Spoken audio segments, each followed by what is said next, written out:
cinta kepada Allah, cinta kepada Rasulullah, cinta kepada ahlul bait, cinta kepada salihin, cinta kepada mu'minin. Itu ulama bilang man la yahsinu dzan bi ahlil bait ma fihi khair. Orang kalau enggak punya sangka baik kepada ahlul bait, enggak ada baiknya. Hatta ilmunya segudang, hatta ibadatnya segudang, enggak ada husnudzan kepada ahlul bait, ma fihi khair.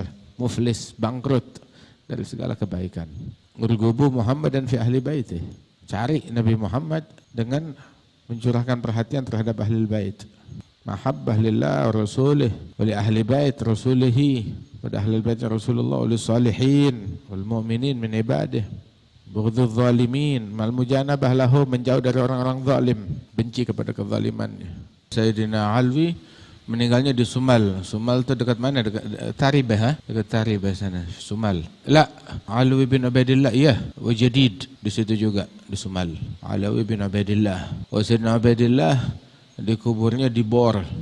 Kubur ma'ruf. Ada kuburannya, ada gubahnya. Kita aja berziarah ke situ berkali-kali, ma'ruf fil mantiqah. Diziarahi oleh para aulia wa salihin itu kuburan. Imam Ubaidillah, kadzalika Imam Alwi.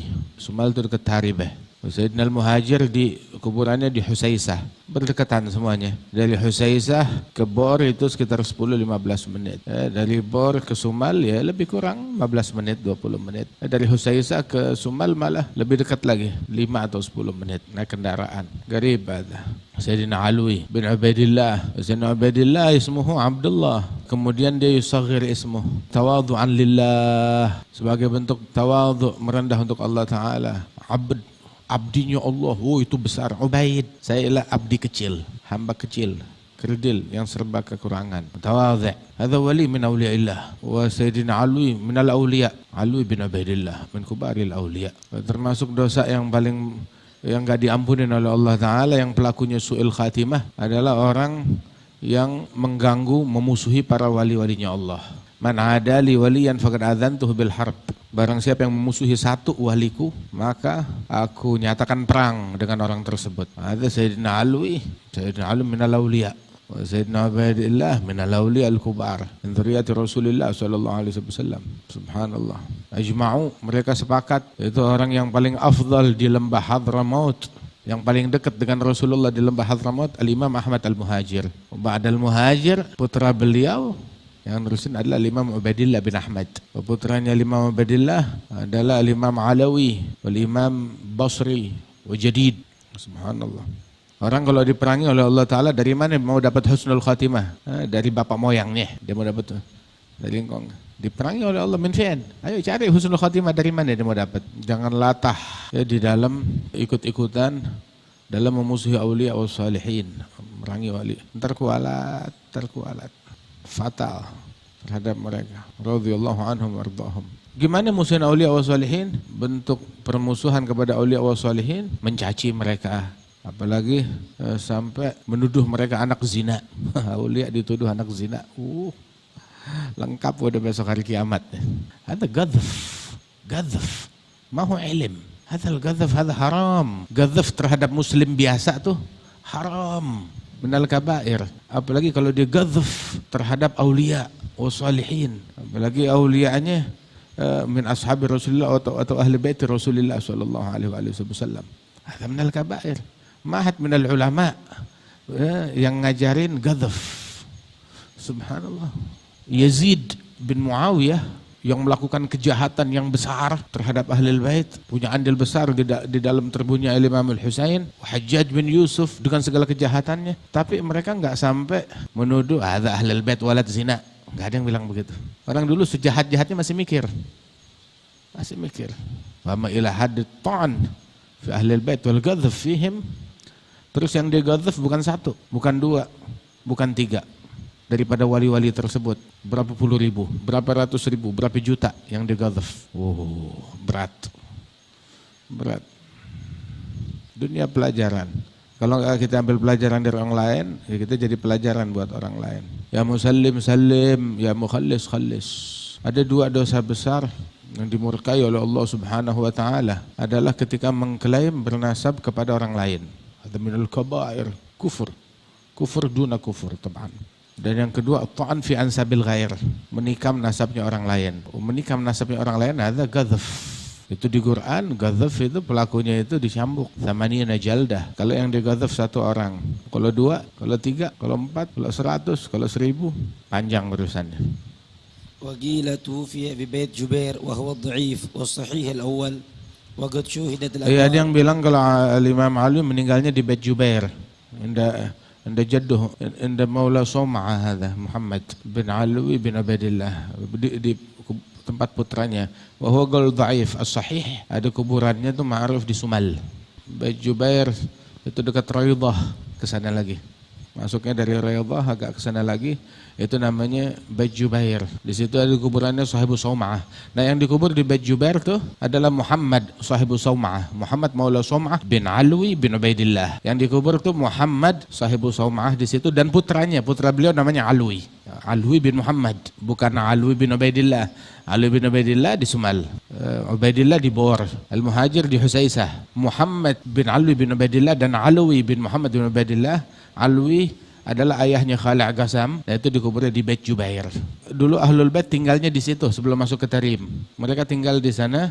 Al-Imam Ali Khalid Ghasam, dia tuh yang keluar dari Bait Jubair ke Ghasam, ada tempatnya dia. Kemudian juga dia pertama masuk ke Tarim, dan Ahlul Bait yang pertama meninggal dunia dan dimakamkan di Tarim. Dia yang membangun Masjid Ba'alwi, dulu namanya Masjid Bani Ahmad, masjid cucunya Imam Al-Muhajir, Masjid Bani Ahmad. Itu tanah yang bahan yang dia gunakan untuk membangun Masjid Ba'alwi, itu tanahnya diambil dari Bait Jubair. Kenapa? Halal punyanya mereka. Jadi dia bikin angkutan, ngangkut tanah dari Bait Jubair ke kota Tarim buat bangun masjid. Nggak mau tanah yang sembarangan. Atau Masjidil Gom, ya, Sahman Rakafi Tabarak. Kuburannya ma'ruf. Sayyidina Ali Khalid Ghasam kuburannya ma'ruf. Sayyidina Ali Khalid Ghasam, Imam Al-Haddad bilang, "Bisyekhi man radda rasulu alaihi mithla salamihi." Tiap kali dia ngasih salam kepada Rasulullah, dia dengar jawaban salam dari Nabi Muhammad. Dia dengar jawaban salam dari Nabi Muhammad. Nabi menjawab, "Wa alaika salam ya Syekh." Makanya cari mampus banget orang yang memusuhi mereka. Memusuhin mereka, lu cari mati, cari mampus. Aduh, celaka dunia dan akhirat. Subhanallah. Dicabut keberkahan dunia dan akhirat. Hebat, berani itu. Pemberani yang sejati itu berani masuk neraka. Berani nantang Allah. Kalah yang lain. Hebat. وقد شوهدت الأنوار. Hebat. Asyik bil-alaf sana dia hidup. Subhanallah, dikenal dengan karamatnya. Kebanyakan daripada karamatil aulia dari manaqib mereka banyak tidak terdata. Yang sampai pun juga hanya sebagian sedikit karena zaman sudah terlalu jauh. Subhanallah. Tapi yang ada pun itu banyak. Radhiyallahu anhum wa ardhahum. Allahu alam. Beliau adalah tawadhu secara hakiki. Saking tawadhunya Abdullah bin Ahmad Al-Muhajir ini, beliau tidak mau disebut namanya dengan nama Abdullah, hamba Allah. Kenapa? Masih kurang tawadhu, hamba Allah. Dia menyebut dirinya Ubaidullah, hamba kecil Allah. Hamba kecil Allah. Karena kata-kata tashir itu dengan fu'ail gitu ya. Nah, fu'ail. Abdun, seorang hamba, itu sudah tawadhu, hamba kepada Tuhannya. Tapi ini enggak, Ubaid, hamba yang hina, hamba yang kecil di antara hamba Allah. Masya Allah. Dan dia tidak mau, tidak ridho kalau disebut Abdullah, Ubaidullah, aku Ubaidullah. Karena itu dia disebut orang yang tawadhu secara hakiki. Hatta namanya ditawadhukan. Hatta namanya ditawadhukan. Enggak pernah pakai titel, saudara. Enggak, titelnya dipajang. S2, S3, S4, S5, S campur, S apa. Enggak ada. Bahkan namanya dia ditawadhukan. Ubaidullah, Allahu Akbar. Saking tawadhunya. Ini semuanya bukan karena apa? Ijlalan lillah wa ihgaran linnafas. Pertama karena mengagungkan Allah, sehingga dia tidak melihat dirinya ada kelebihan di hadapan Tuhannya. Yang kedua, merendahkan dirinya, ubudiyah mahdoh. Nggak pernah mengangkat dirinya. Padahal siapa nggak tahu? Ilmunya, amalnya, akhlaknya, nasabnya, semuanya. Syaraful nasab wa syaraful amal wa syaraful akhlak, semuanya. Turunan udah luar biasa. Akhlak luar biasa. Ilmu luar biasa. Ibadah luar biasa. Istiqamah luar biasa. Tapi beliau menganggap dirinya adalah kecil di hadapan Tuhannya Allah Subhanahu wa ta'ala. Nah, beliau akhirnya selain dipilih menjadi hamba pilihan Allah, anak-anaknya, turunannya saudara menjadi orang-orang pilihan Allah. Habaib yang gede-gede itu, gutub-gutub itu turunan beliau. Begitulah orang kalau sudah soleh dan tawadhu, saudara, alim, soleh, tawadhu, maka insya Allah akan Allah jaga kemuliaan tadi itu sampai di anak turunannya.